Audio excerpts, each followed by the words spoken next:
everyone, it's Coach Christine and welcome to this week's edition of Christine's Kitchen.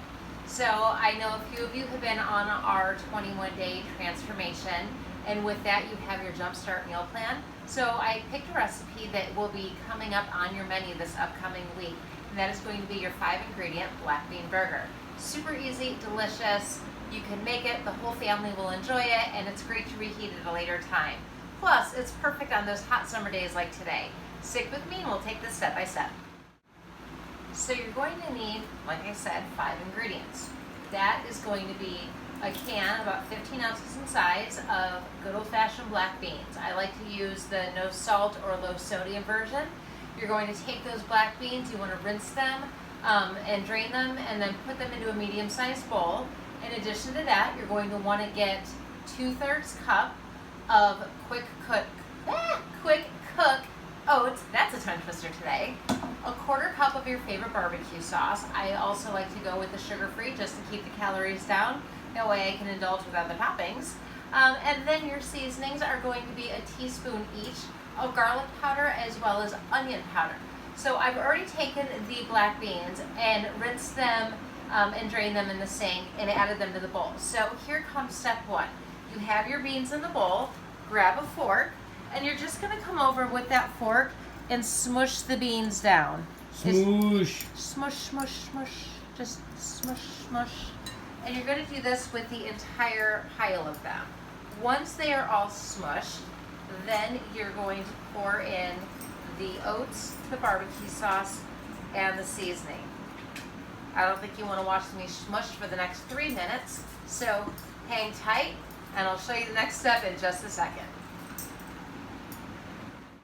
So I've just about got them all smushed. It's okay to keep some of the beans totally intact. It's going to add a little bit of texture to this, but the majority of them are made into kind of this bean paste. So I'm going to take the oats now, pour them in, and we're just going to fold that in with a spatula.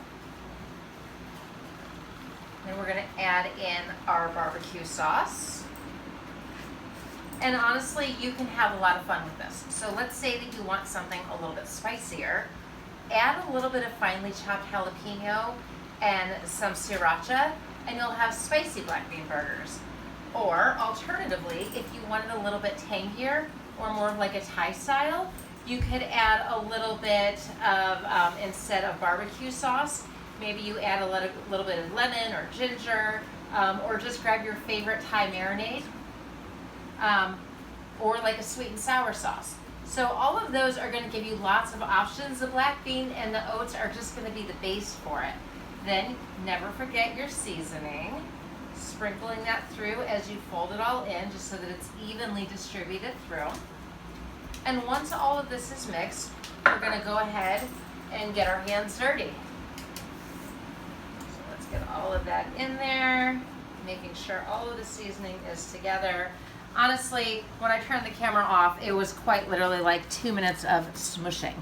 Now it looks like some bean and oat cookie dough. What we're gonna do is get our hands dirty. Be sure to wash your hands before you start. You're gonna take it and pat it out like so. And this is gonna make 3 really good sized burgers. That way, I have one for lunch for leftovers tomorrow. Let me show you how they look. Now, ideally, you will have had your oven preheated. To cook these, you want to take a cookie sheet, line it with parchment paper, and then bake them in the oven at 400 degrees for about 25 minutes. So once we put these on, we will let them go for about 15 minutes. And then halfway through, we are going to check on them and flip them over. The oats and the barbecue sauce act as a perfect binder on these. These are going to be super hearty and thick. Because you know what? Sometimes you just want a super hearty, thick burger. I know I do. It does not matter whether you're vegetarian or a meat eater. These are delicious and will quickly become a family favorite. So, we've got them patted out. Your hands are plenty messy. Perfect to lick off later. Put them onto your cookie sheet with parchment. Smush them down just a little bit. Little thumbprint in the middle. So what I do on all of my hamburgers. They just lets them cook more evenly through. Little thumbprint there. They're ready to rock and roll. Let's put them in the oven here. And if you get distracted, like I do, you're going to want to set a timer. So set your timer for 15 minutes. That way you can come back and check on them. Flip them over for another 10.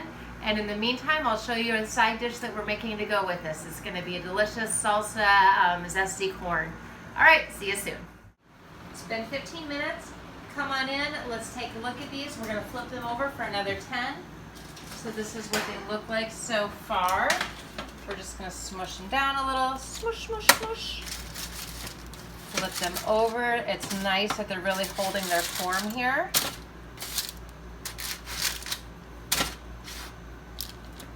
We're going to give them about 10 more minutes, and then we will be back. Whoops, Daisy, grab them out. They'll be done at 10, so here's the timer, so I don't mess up. Now, in the meantime, I want to do my side dish. So I literally grabbed a bag of frozen corn and dumped it into my skillet.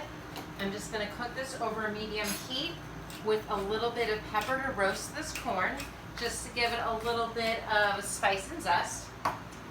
So we'll get that going.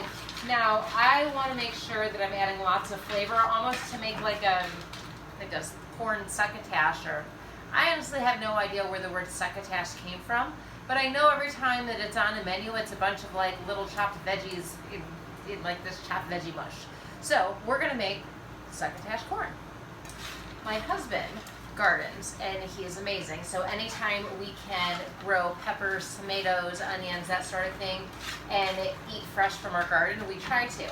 So with that in mind, we just harvested a bunch of garlic and jalapenos and tomatoes and onions, and we made homemade salsa. And by we, I mean Josh. Literally chopped them all himself, did all of the happiness that you do to make the salsa. No blender. No blender needed, and this is delicious. So it doesn't matter if it's homemade or not. Basically, take a couple of spoonfuls of salsa and dump it into your corn. It's as simple as that. It's just going to add some really good flavor to it. And this is a perfect side dish to complement the black bean burgers. It's healthy, it's light, packed with nutrients, and it feels a little bit indulgent. So we will just cook all of this. It's going to cook over medium heat for about 10 minutes while the burgers are finishing. And then we will plate it up and it will be ready to go. All right, we'll see you to plate it up soon.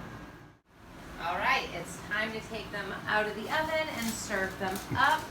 So depending on how you want to do this, I'm doing mine on a lettuce wrap with sprouts, avocado, and tomato. And Josh is going to do his on a bun here with pickles and avocado and a little bit of a garlic aioli. But that's it. As easy as that. Dinner is served. This is the finished product. Bon appetit. And from my kitchen to yours, enjoy dinner. We'll see you next week for more. Stay tuned.